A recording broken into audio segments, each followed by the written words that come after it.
Hari Om. Vakratunda Mahakaya Suryakoti Samaprabha Nirvignam Kuru Me Deva Sarvakaryeshu Sarvada Gurur Brahma Gurur Vishnu Gurur Devo Maheshwaraha Gurur Sakshat Parabrahma Tasmai Shri Gurave Namaha Tasmai Shri Gurave Namaha Om Bhadram Karne Vishrunuyama Devaha Bhadram Pashyemakshabiryajatraha Sthirairangai Stuštuvagam Sastanubihi Vyashema Devahitai Yadayuhu Swasti na Indro Vradashravah Swasti na Pusha Vishwavedaha Swasti nastakshyo arishtanemihi Swasti no brahaspatir dhadatu Om Shanti Shanti Shanti. Hari Om friends. On behalf of Param Vedanta, our pranams to all our listeners. We are in the last session of chapter 3, Advaita Prakaranam. Dr. Hegde is moderating the session, and Dr. Ashwini will be recapping last week's session. Over to you, ma'am. Thank you, Neeta. Hari Om, Namaste. We have learnt in our previous class that Gaudapadacharya in this final part of third chapter deals with an utmost important discipline, that's Manonigraha, also called Sama in Tattvabodha, as Swami Paramarthanandaji says. Now, this thought discipline is one of the most important aspects at all levels of spiritual sadhana, be it Karma Yoga, Upasana Yoga, Shravana Manana, or Nitidhyasana. Now, Mano Nigraha is learning to handle involuntary thoughts that the mind is generating continuously and constantly. Why is it important? As Swamiji says, learning to handle them is required for a fit person, whether he is spiritual or religious or worldly person, to lead a meaningful life. Now, thought discipline to be practiced mindfully, and meditation is prescribed as a means to achieve. But how do we keep our wandering mind under control? What are the proper means to do the same? Now, in the verses 41 to 44, this is what we will learn. Next slide, sir. In the verse 41, Utseka Udmadde Yadvat. Just as an ocean can be emptied, Kusha Agrena Eka Binduna, drop by drop with the tip of a blade of a grass, Manasaha Nigraha Tatvat, so also the control of mind, Bhavet Apari Khedataha, can be achieved through relentless effort. Now, the real difficulty to control the mind occurs to us when the factors governing the behavior of the mind are taken into account. Now, the control appears next to impossible, but the metaphor given by Gaudapadacharya is Utsekaha Udadehe. It is like trying to empty the ocean drop by drop using a blade of grass. Now, the commentators write a story of a little bird that wished to empty the ocean to retrieve its eggs that went under the waters of the ocean. Now, the bird kept dipping its beak into the water and throwing it out. The bird did it with a lot of perseverance. Seeing the sincerity, Garuda Bhagavan himself appeared and dried the ocean by flapping its huge wings. Now, the point we get from this is the relentless effort. Similarly, the thought discipline can also be achieved. In the next slide, we also see few stories from the Shiva Purana where Upamanyu is being, the story of Upamanyu who had who had a penance with which he achieved a lot of rewards by Lord Shiva. And there are yogis who perform severe austerities to subdue their minds. There are several stories in our Puranas mentioning this. Standing hip deep in the ice waters of Ganges, rigorous fasting, long hours of meditation. Now, they all indicate the extent that seekers are willing to go in order to gain the mastery over the mind. In the next slide, we see the Stotra 42, This explains the proper means of mind control. Now, in the last class, we have seen the four pratibandhas, dhyana pratibandhas, that are the four main obstacles in controlling the mind that has been identified. They are Vikshepa, Laya, Kashaya, and Rasaswada. Vikshepa is the distraction where the resting of the mental state on the things other than the absolute. Now, such as sensual objects of pleasure.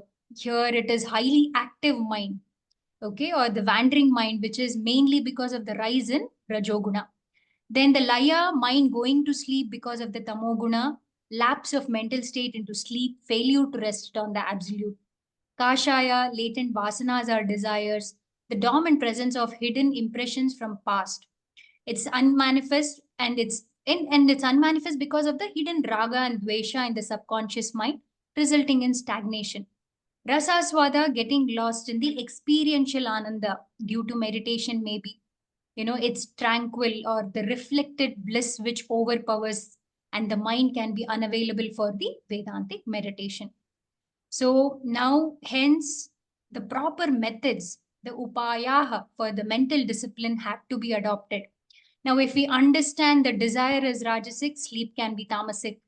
So sleep is grosser than the desire. So it is very difficult to eradicate and it's dangerous too. So desires can be at least rerouted from gross to higher and the subtler levels, but sleep has to be completely eradicated.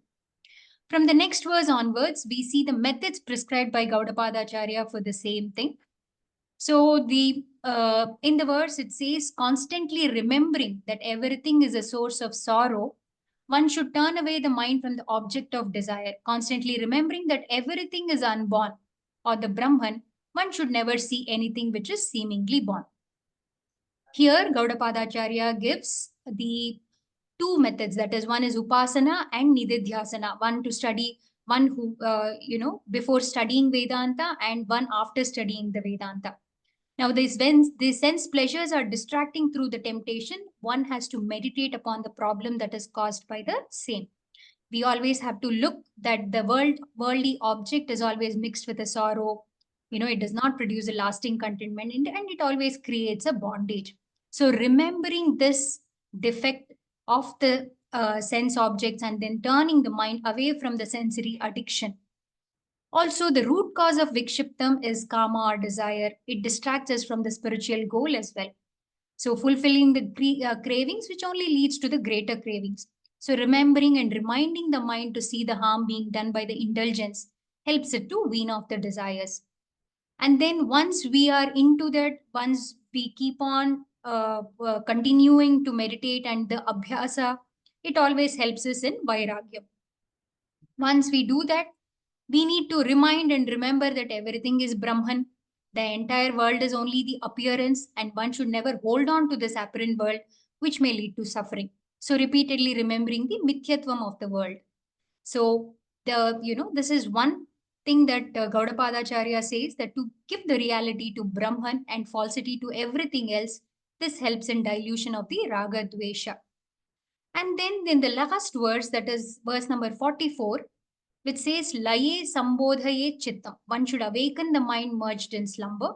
Vikshiptam shamayet punaha, and bring tranquility to the distracted mind.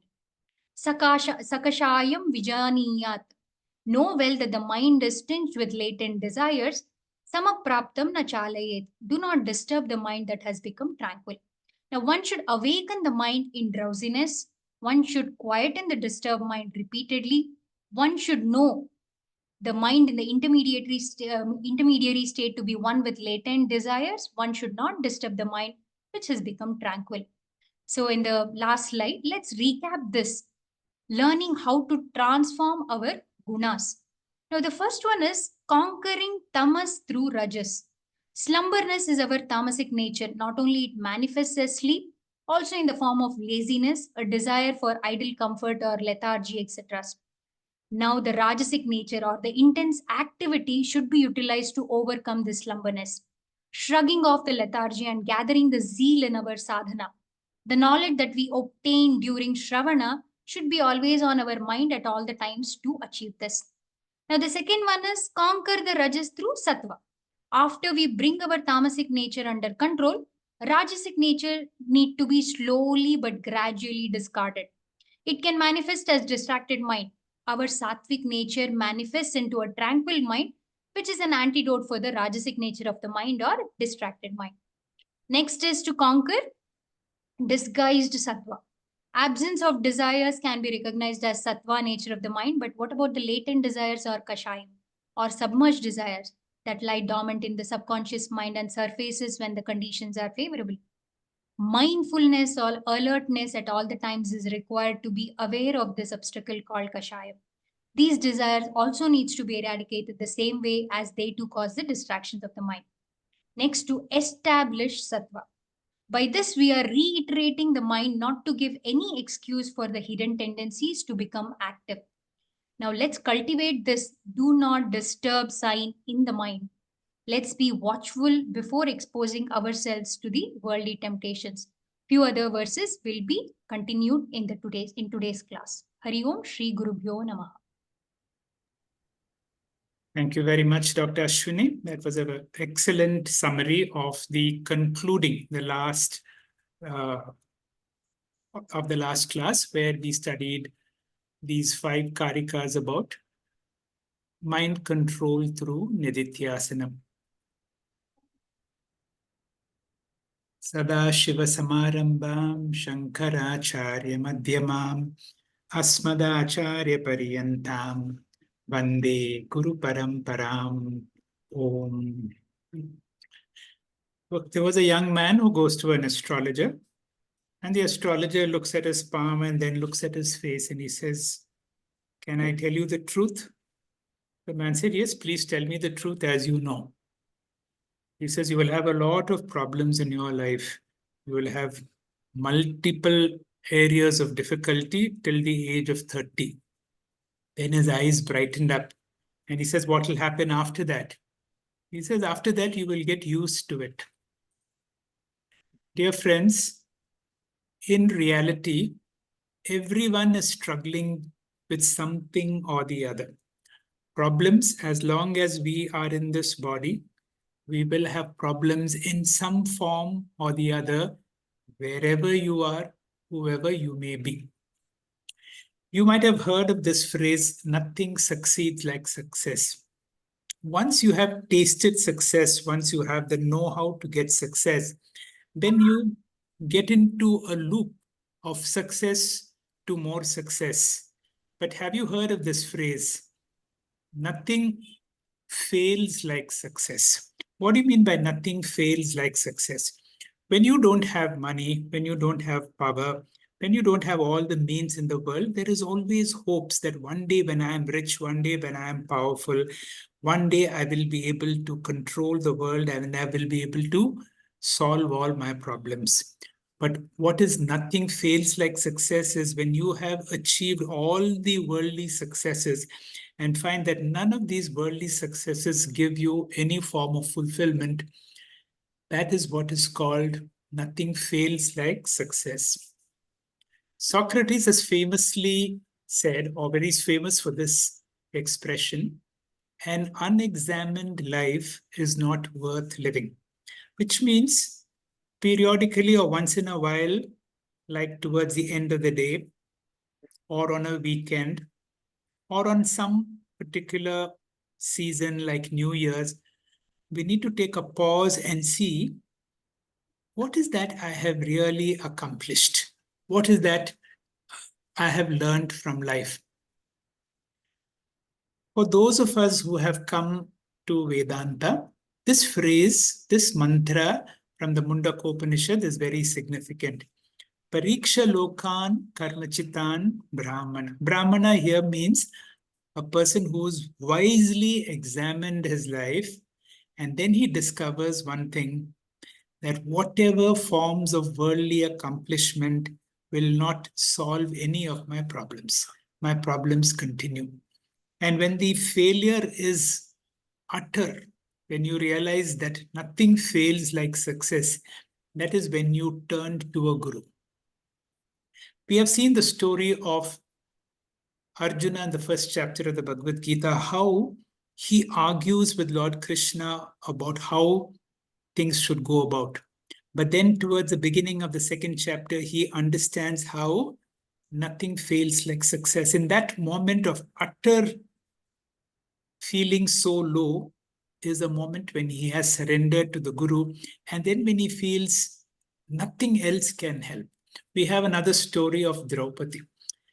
She had the support of 5 strong husbands, but then she clutched onto a whole sari, and in the public scene when she was being disrobed and when she found there was nothing she could do, she raised both her hands in surrender. Now, this is the kind of surrender, this is the kind of shraddha. If a person has shraddha like that, with such shraddha, what is shraddha? Guru Vedanta Vakya Dishu Vishwasaha Shraddha. When a person has realized that my efforts, through my own successes, I have not succeeded in solving my own life problem, that is when the Guru's words and the words of the Vedanta now become gospel truth. Such a person, if I have that level of receptivity to a Guru and that trust that the words of the Guru and the words of the Guru are none other than the scriptural words, that is the turning point when a person comes to a Guru. Swami Paramarthananda himself has said there are 3 categories of Gurus. Gurus can be classified into 3. Category 1 is the best form of a Guru who has solved all his problems. He is now unaffected by any of his problems because he is a Jivan Mukta. Also, who has the ability to teach. And that in this mantra called this as Shrotriya Brahmanishta. He is established in the Brahman and he has the ability to communicate. Swamiji says there is a second category of teachers who's a Shrotriya, who has the ability to communicate. He can inspire, he can lead you to the truth. In the scriptures, we have a number of examples where the Guru is not enlightened, but he has the ability to enlighten students. Such a person continues to live a very ordinary life because he is not enlightened. He has all the problems that all of us have, but has the ability to teach. And he is the second category of a Guru, one who's a Shrotriya but not a Brahmanishta. There is a third category of Gurus, or third category of realized beings, who is a Brahmanishta, who through maybe past life karma has suddenly had an awakening, who has not gone through being a student once and has that experience. And therefore, being a Jivan Mukta has solved his problems. But because he has not gone through the grades, he is not able to understand the level from which we come. In the presence of such a teacher, in the presence of such a person, you will feel great peace, you will see great fulfillment.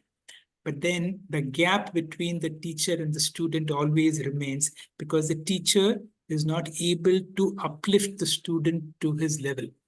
And that is why, although the person is very great, but does not have the teaching ability. If we have, unfortunately for us, we have an Acharya like Swami Paramarthananda. And when you come to the teacher with all Shraddha, the teacher gives spiritual teaching. And what is the spiritual teaching he begins? He says, na karmana, it is not through your efforts. Na prajaya, not through all the people who support you. Na dhanena, not through all the wealth in the world. But tyagena. Tyaga means the ability to give up. What is that I can give up? What you can give up only that which is yours, essentially yours. And what is essentially yours?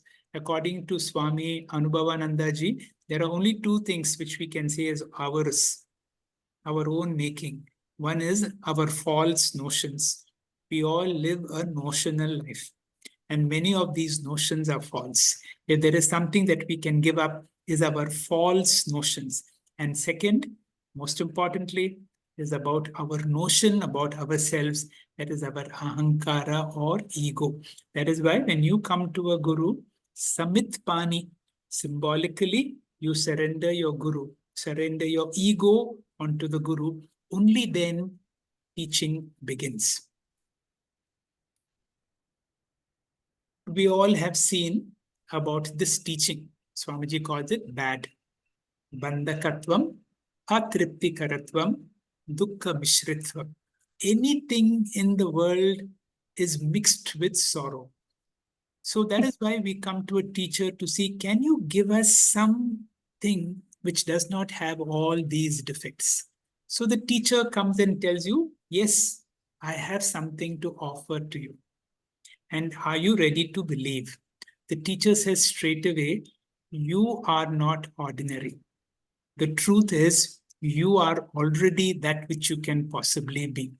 And the teacher's words, if you believe it, you are not an ordinary human being. You are limitless. You are of the nature of Sat Chit Ananta. This is the opening words of the teacher. But the teacher tells you, from your own, analyze your own experience. Many of us have had sometimes a bad dream. And in your bad dream, you go through a crisis moment when it becomes a kind of nightmare. You scream and you wake up. What happens when you wake up? Suddenly you realize suffering disappears at once. The moment you wake up, and that waking up in Shastras is called Prabodha Samaya. We have woken up from one kind of nightmare to Jagrat, but there is another awakening that happens. And when you come to a spiritual class, the Guru helps you to come to the second awakening. And through this second awakening, it is possible that all our sufferings, to an extent, can disappear at once, because now you don't see yourself as Vyavaharika, you see yourself as Paramarthika. What is the teacher's approach? The teacher first has to make a diagnosis, and the diagnosis that we all suffer is a certain syndrome. A syndrome is a group of symptoms that run together, and that syndrome that all of us have is what is called a Hridaya Granthi, the knot in our heart, which comprises of avidya, kama, karma. Avidya means just like a person who is in bed does not know that he is comfortably sleeping in bed and is only dreaming, I do not know my true nature. When I do not know my true nature, there is adhyasa. There is an identification with the dream body or identification with the limited body. Although I am Satchit Ananta Atma, I identify with this body-mind complex, and the body-mind is full of limitations. And when I wake up and I see limitations, a desire comes in my mind that if I accomplish this, that is called karma. Once karma comes, you cannot keep quiet. That karma will force you into karma. Karma produces punya and papa, and that leads to punarapi jananam, punarapi maranam cycle. And that is what we are going through again and again. Now, the teacher now, and this is exactly what we have been doing. I just want you to analyze what is that we have been studying all along. The teacher comes to the final point and he says, all of us are a mixture of two components, the finite and the infinite. Both of these we identify with. We identify with this body-mind complex, and through this body-mind complex, there is a sense of the ego, the limited I, which I is also me. Then the teacher helps you to identify, I am a conscious being and of the nature of limitless consciousness, limitless existence.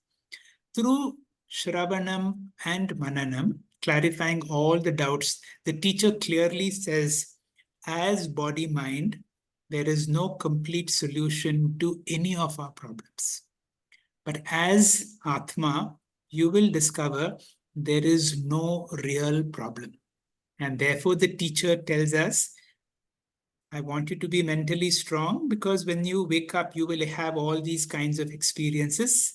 Matra, sparsha, sukhaunteya, sitoshna, sukha dukkadaya, agama, pahino, anityaha, tam, stitikshasva, bharata.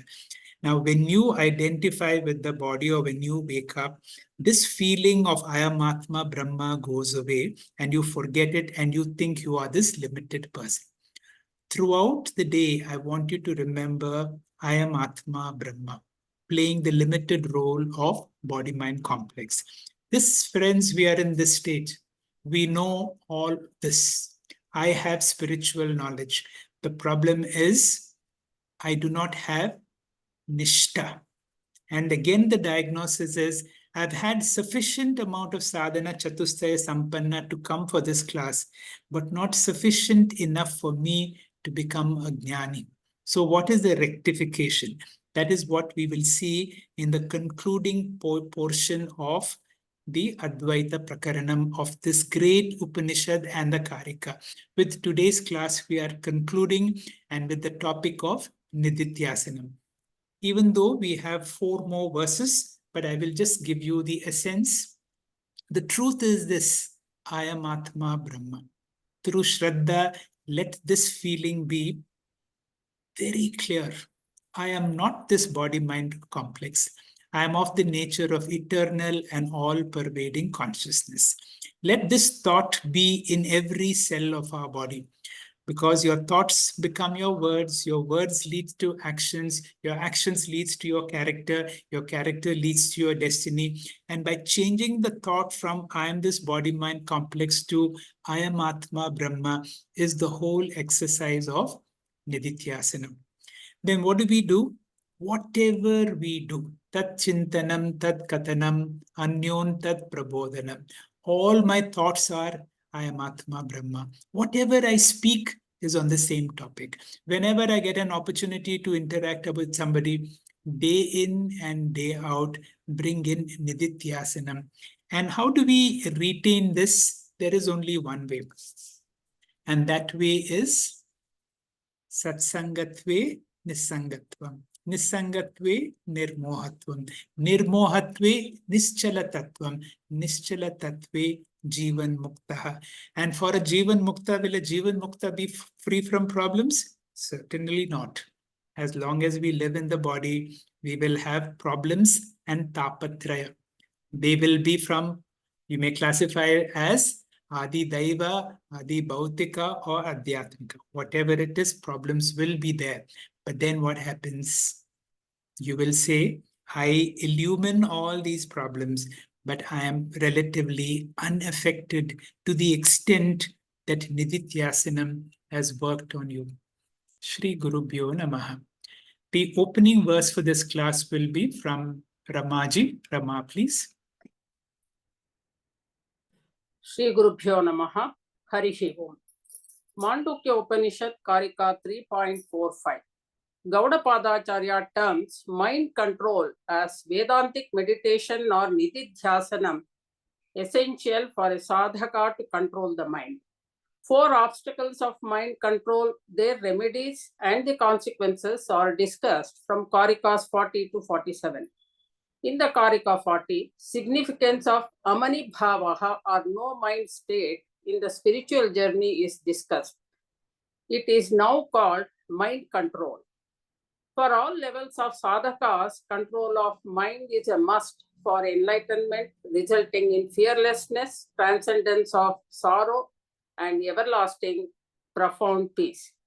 Difficulties in controlling the mind, techniques to control, and the consequences or the topics analyzed in the Karikas 41 to 43.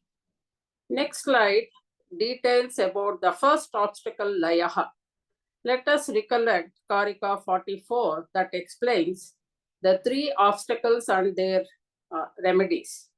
In the early stages of meditation, for a Madhyama Adhikari, the mind slowly slips into sleep, that is deep sleep, and this dosha is Layaha. So avoid the factors that cause tamasika and rajasika states of mind to control the mind. So for Layaha, the solution is Chittam Sambodhaye. The sadhaka should awaken and activate the drowsy mind. Guide it to meditate on the self to avoid the mind slipping into Layaha. In the next slide, we see the solution for Vikshepaha, the second obstacle.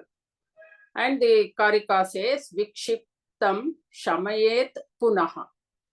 Second obstacle is Vikshepaha, meaning scattered mind. The awakened mind cannot revel on the self, instead wanders into the wrong channels of worldly affairs and thoughts. Every experience of sense pleasure or memory is only a thought. The pleasures caused by every worldly object has three defects, namely Swamiji terms it as bad, B-A-D, that is Bandhakatvam, Atruptikaratvam and Dukkha Mishritatvam. When the mind runs towards Anatma, the external objects of desire and enjoyment, then the mind has to be brought back towards Atma. The mind should be repeatedly educated to detach from the worldly transactions. Therefore, dosha darshanam is the only solution for vikshepaha. More about the third obstacle, that is kashaya, is in the next slide. Sakashayam vijaniyat. Sadhaka feels he has conquered the mind and diligently led it towards the self. There is a possibility of dormant negative impressions and the potential instincts in the subconscious popping up during meditation. This is the third obstacle called Kashayaha. Vikshepa is the cause, Kashaya is the effect. The mind becomes stagnant and it neither sleeps nor wanders or even meditates. The mind endowed with raga is the seed for Vikshepa and Kashayaha. It makes the mind run towards anatma vishayas. Therefore, diluting raga dveshas results in quietening the mind. The agitated mind should be trained to realize three defects in every objective experience. Repeatedly educating the mind for dosha darshanam is called vairagya abhyasaha. So, Atma, Anatma, Viveka Darshanam, that is discriminating between Atma and Anatma, is the only solution. A sadhaka transcends the consequences of Laya, Vikshepa, and Kashaya by Dosha Darshanam or by transforming gunas. The bliss is experienced during meditation and ceases once the mind is out of meditation. Getting attached to this temporary bliss or calmness experienced during meditation is called rasaswadaha.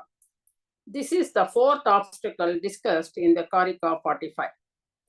In the next slide, we see the Karika 45. It says, Naswadayet sukham tatra nisangah prajaya bhavet nishchalam nishcharat chittam Yeki kuryat prayatnataha. The explanation for this Karika is in the next slide. In the first line, rasaswadaha, the fourth obstacle is introduced, and the word rasa means anandaha. Aswadaha means experiencing. Layaha is due to tamas, the vikshepa and kashaya are due to rajoguna. When the mind has conquered these obstacles, sattva guna becomes predominant. The sadhaka, nishchalam bhave, says the Karika, that is, reaches a state of samadhi and experiences intellectual equanimity. Predominant sattva expresses in quietude, calmness, purity, and equanimity of the mind. This sattva predominant mind is capable of reflecting Atmananda like a mirror. This reflected Ananda includes both experiential and meditational pleasures.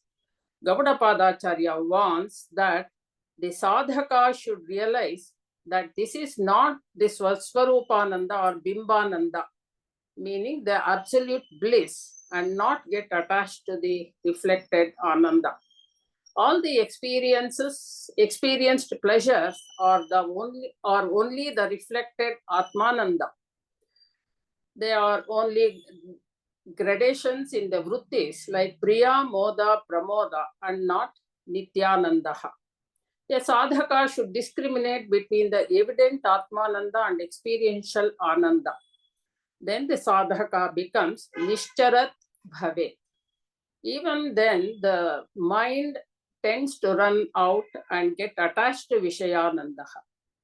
Then Chittam Eki Kurya.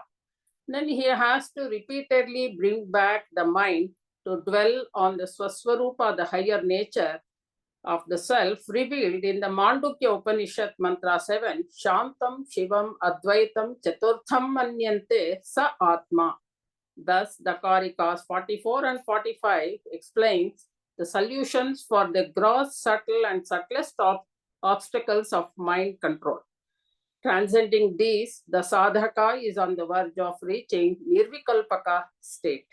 The checklist is in the next Karika, which the co-speaker will explain.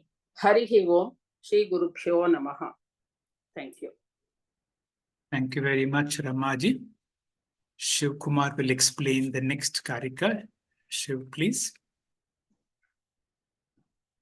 Hari Om, Shri Gurubhyo Namaha. We have been studying Nididhyasana shlokas from 40, which continues up to 47. In the previous verses, Dharana and Dhyanam were explained as a long-term, continuous struggle or tussle between our attempts to focus on the Vedantic thoughts, while the four obstacles, Laya, Vikshepa, Kashaya, and Rasasvada, powerfully influence the mind, diverting it from our focused goal. Apart from these four obstacles, Swami Paramarthanandaji makes us aware of three more obstacles. Next slide, sir. The previous one, sir. The pramana, first one is the pramana asambhavana. It is the interpretation doubt.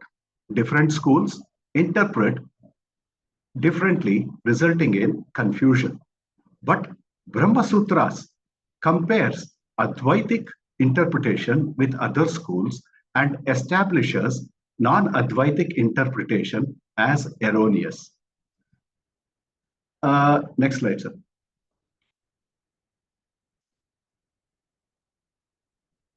Sir, we have come to two advanced slides. Can we go back 2 slides? Oh, looks like the slides are missing. Doesn't matter. In the second obstacle is, sorry, Prameya Asambhavana. This is the doubt that Advaitic interpretation is not logically convincing. Mananam of Brahma Sutras eliminates these logical doubts. Viparita Bhavana is the third obstacle, which arises from Ahankara and Mamakara. Nididhyasanam dilutes Ahankara and Mamakara by weakening or negating the Jiva Bhava or the body-mind sense complex. So we'll go to the, yes sir. Gaudapadacharya in verse 46, which is the culmination of this Vedantic meditation topic, says, Yada na liyate chittam nacha vikshipyate punaha aninganam anabhasam nishpannam brahma tattada. Next slide, sir. The Anvaya of this verse says, Yada chittam na liyate punaha na vikshipyate cha tada tad. Aninganam anabhasam brahma nishpannam. Going into the slide, in the next slide, going into this verse, Yada chittam na liyate, when the mind is free from the first obstacle, that is laya or sleep, na vikshipyate punaha, when the mind is free from the second obstacle, that is vikshepa or extrovertedness or wandering. This Karika does not mention the other two obstacles, but these are presumed and necessary. The third is when the mind is free from the Kashaya obstacle. The fourth is when the mind is free from the Rasasvada obstacle. The state of a meditator's mind free from the four obstacles is explained in the first line of the Karika as Aninganam. Such a mind is free from fluctuations or free from Vishaya or Anatma Vrittis, thoughts of Anatma. Anabhasam, free from the objects of thought or the objects itself.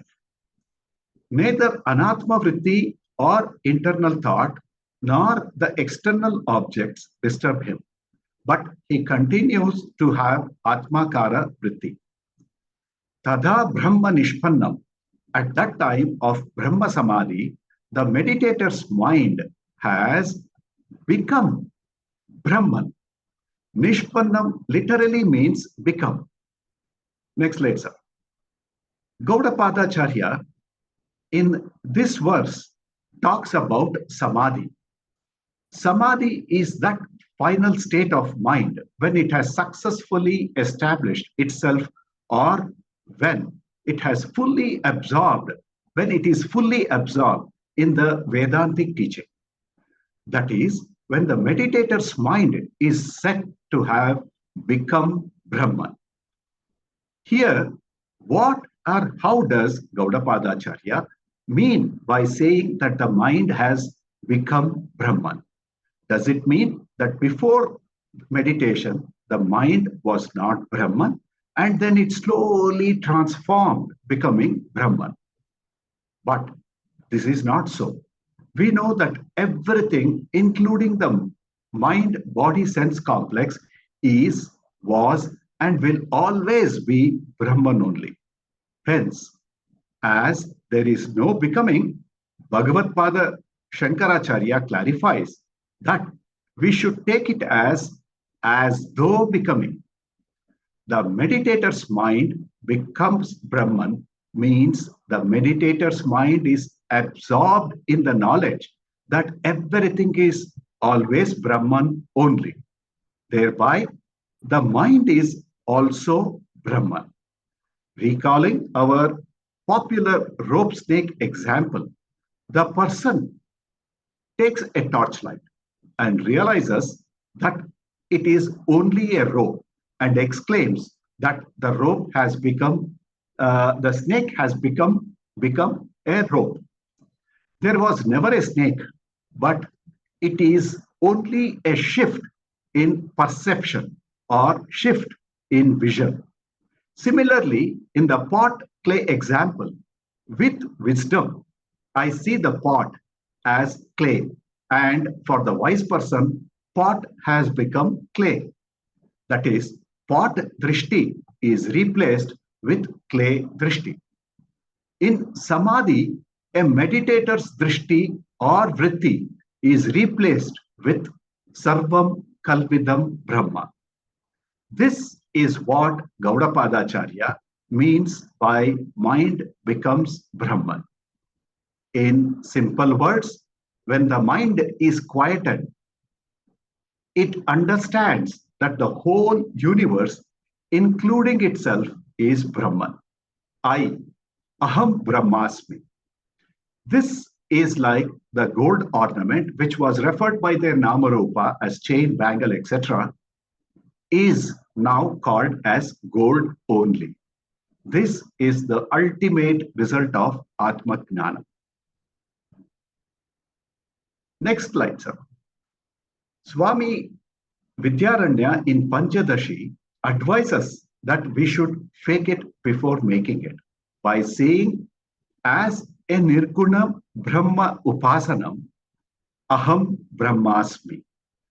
This very karma, he says, will produce punya to get rid of the unseen obstacles. Then the very scholarship one has gained through Shravanam and Mananam will get converted into Aham Brahmasmi Gnanam. To conclude, by practicing appropriate upaya and handling fourfold obstacles, Laya, Vikshepa, Kashaya, Rasaswada, the mind gets disciplined. Thereby, it will never sleep nor wander towards sense objects during meditation. Such a mind is steady like the flame of a protected lamp, entertaining only Vedantic thoughts, which has become, or the mind has reverted into its original nature of being Brahman or Ananda Swarupa. In the next sloka, Gaudapadacharya concludes the Nididhyasanam topic. Hari Om, Shri Gurubhyo Namaha, Shri Krishna Arpanamastu. Thank you very much, Shiv Kumar. We listen to the last Karika on Nididhyasanam. This is the second last one. Neeta, please. Shri Gurubhyo Namaha. Swastam Shantam Sanirvanam Akhatyam Sukham Uttamam Ajam Ajena Neyana Sarvagnyam Parichakshate. Gaudapadacharya is concluding the topic of Nididhyasanam with this Karika. This Karika further explains the meditator's mind has become Brahman. We just heard that. It's emphasizing more on explaining that topic. Mind has become Brahman. The mind is absorbed in the knowledge that it is nothing but Brahman. Like water appears as a bubble. Bubble is a name and form given to water. Like clay appears as a pot. Actually, Brahman alone appears as mind. Mind too is a name and form given to Brahman. But mind gives us experience, transactability, and utility. But these also are appearances in that one Brahman, and the mind has no entity of its own. It is seemingly there, but not there. Like the snake is not there. It's just the rope. There is no anatma different from an atma. Sarvam ajam. The mind is in the knowledge that everything, including the mind, is Brahman. It understands it is not separate from Brahman. It means the mind itself understands that it's not separate from Brahman. We don't have to do anything to the mind, but it now starts behaving in fullness. The meditator's mind dwells that it is not different from Brahman. It does not objectify Brahman. The mind is now in the highest state of realization. It entertains the thought of Aham Brahma Asmi. The mind remains as mind, but it recognizes its falsity at one level, and then it recognizes itself as Brahman at another level. This is completely assimilated not only in closed eye meditation, in the formal Nididhyasanam, the Vedantic way adapted from Patanjali's Samadhi, but also in the open eye meditation, where all the worldly activities continue. Coming to the verse, Gaudapada describes this trained, disciplined, knowledgeable mind which has resolved into Brahman. And we'll see that all the terms used are same as used for Brahman. These terms, he's using it for the mind, but they're same for that would have been used for Brahman. Swastham, that is, the mind is established in Atma. Swa Atmani Sthitam. It does not require support. Shantam, tranquil, free from samsara. It's free from discontentment. Atmani eva atmana tushta. Sarnirvanam, it is coexistent with liberation. Moksha is its very nature. Moksha is not a goal to be achieved anymore. Akhatyam, mind has now realizes it's not different from that Brahman, which is indescribable. Brahmananda cannot be described. Uttamam Sukham, it's highest Ananda, non-experiential. There is no grade in this bliss. It is happiness itself. Ananda is not an object. This happiness transcends all subject-object relationship. Aparuksha Ananda. Sarvagnyam, it is of the nature of all illumining consciousness. In the second line, Gaudapada Acharya says, Ajena Nena Ajam. Ajam means unborn. Means the meditator's mind is identical or not different from the birthless Brahman. My mind owns up to the fact that my true nature was, is, and ever will be Brahman. Everything, including my mind, is that Brahman. Brahman alone is appearing as the mind, like the prince appears as the princess of Kashi. He understands the duality is an appearance. I know I'm repeating some of these words, but just to reiterate. Then Godapadacharya says in the fourth quarter, Iti parikshakshate. He wants to declare is this is not his personal philosophy, but this is what the traditional acharyas are declaring. This is a traditional Vedantic teaching. In conclusion, what we need, there is a shift of in mind from ahankara pradhana to atma pradhana. Such a mind is like a clean mirror and it helps in Brahmanishta. The falsity and the appearance of the mind is completely recognized. It has no independent existence. Although the reflected face is an appearance, it helps to reveal the real face, right? We must not give over importance to our mind or the body or the world. They are just appearance. All Vishayavritis are appearances. Our vasanas are appearances. They may continue and we cannot shut it out. But we remain unattached because of being established with Ayam Atma Brahma. In second chapter of Bhagavad Gita, it is called Brahmi Sthiti. With this, Gaudapadya Acharya completes Nididhyasanam. The topic of Nididhyasam is over. Hari Om. Thank you very much, Neeta. This is the culmination. This is the peak of Vedantic meditation or Nididhyasanam. This state, when the mind has become Brahman, means Akhanda Akara Vritti. There is no object that I am meditating separate from me.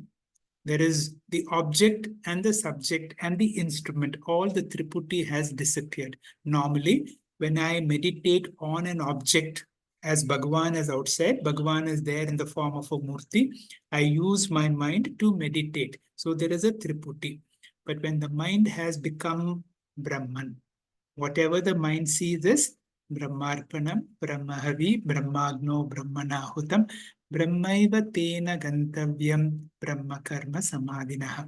You will see what a peak it has come to. Friends, we have one more Karika to end. Gaudapadacharya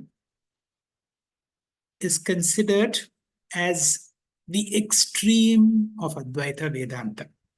So extreme that Adi Shankara, who is such a strong proponent of Advaita Vedanta, is considered moderate in comparison. And you will see how with such strong words he concludes each of his teachings. Now this verse is the end of the Vaitatya Prakarana. Not the end, it is verse 32. Verse 38 is the concluding. But in verse 32, he summarizes the whole of Vaitatya Prakarana by saying, Na nirodho na chotpatti, na baddho na cha sadhaka, na mumukshur naiva mukta ityesha paramarthatha. Now this verse and the next verse, which is the conclusion of the Advaita Prakaranam, is worth remembering, is worth memorizing, and worth understanding. Neeta, please explain the last verse, the last Karika of the Advaita Prakaranam. Shri Gurubhyo Namaha. This is the final shloka. Gaudapada Acharya of third chapter is concluding the chapter by reminding us of the original teaching. The chapter is Advaita Prakaranam, without a second. The chapter was presented as a fourfold lesson. The existence of the world is to be negated, Jagat Mithya. Then the second was the origination of the world is to be negated. The Ajati Vada, we learned in detail. The world is neither created, it's not born. The appearance and experience of the world are to be accepted, but they don't affect us. They are just an appearance. Asparsha yoga. And then the fourth is the appearance and the experience of the world are due to Maya and Avidya. These four lessons put together are conveyed by one word, Advaitam. One of these 4 points, Gaudapada Acharya has highlighted and is famous for the lesson number 2, Ajati Vada.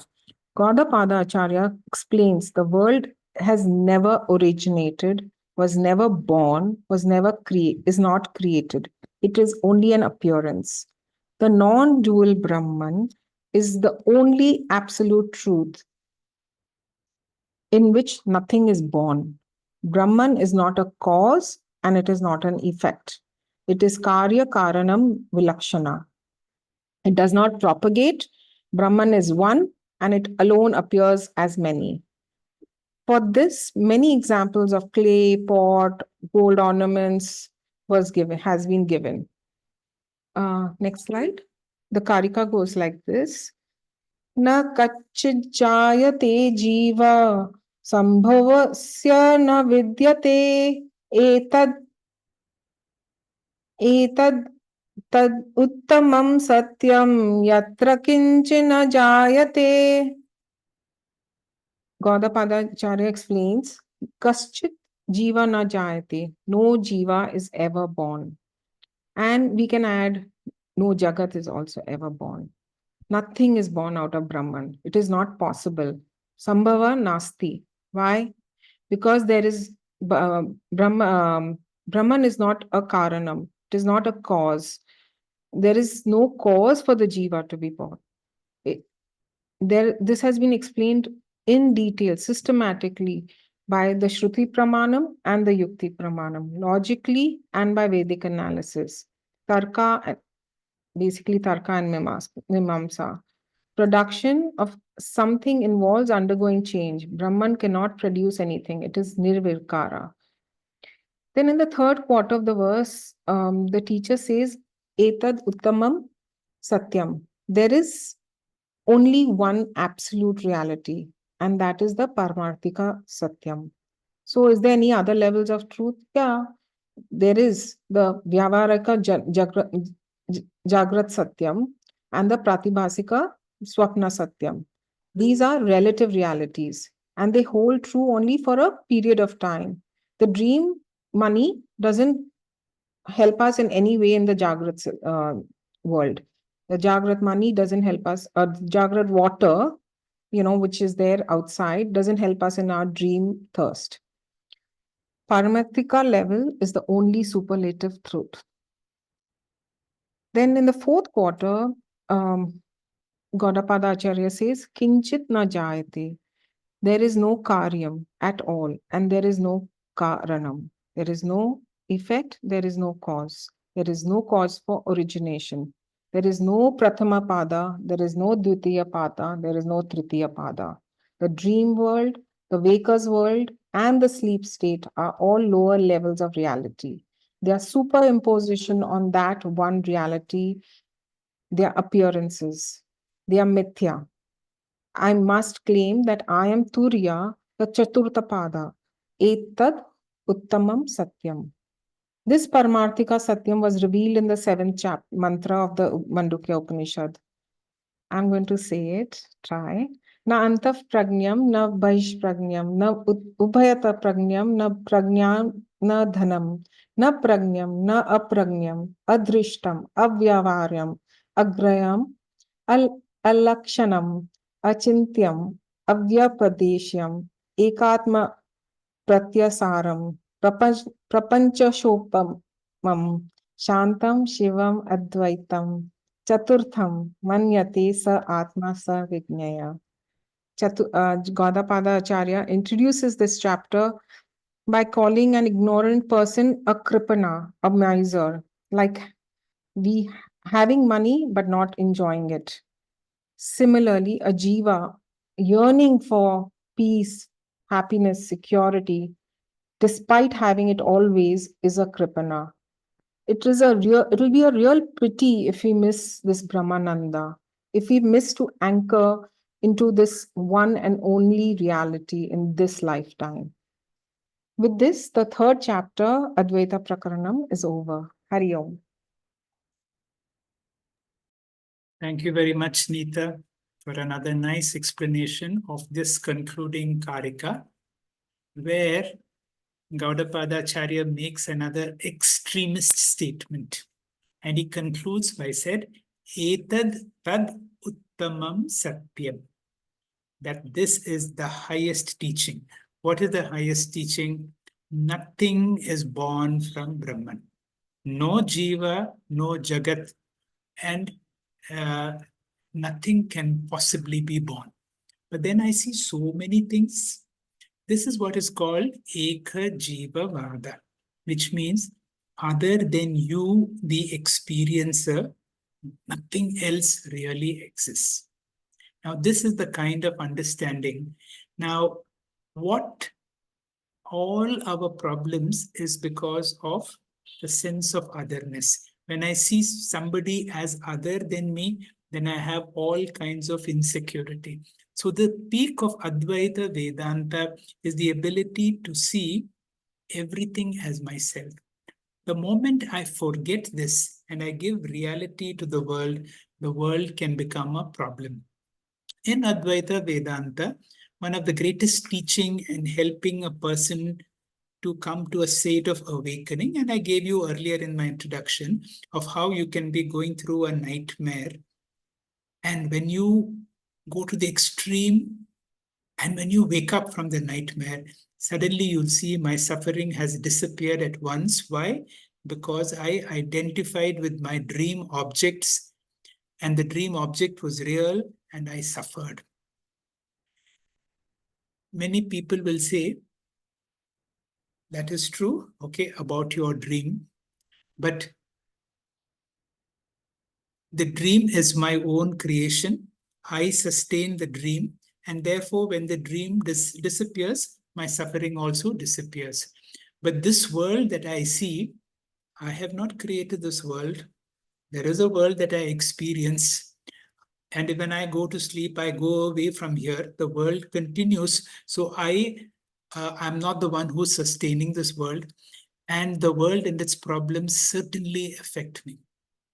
Gaudapada asks you this question. I fully agree with you. But can you tell me what is this that you understand by me?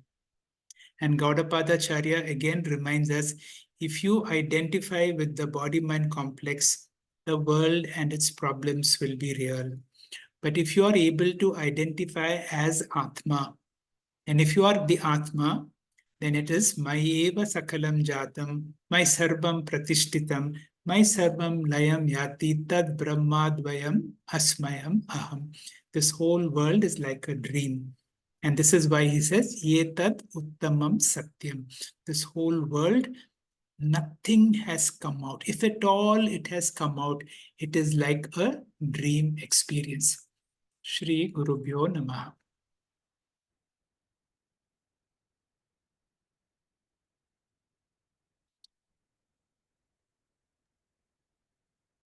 Our pranams to all our gurus and Guru Parampara.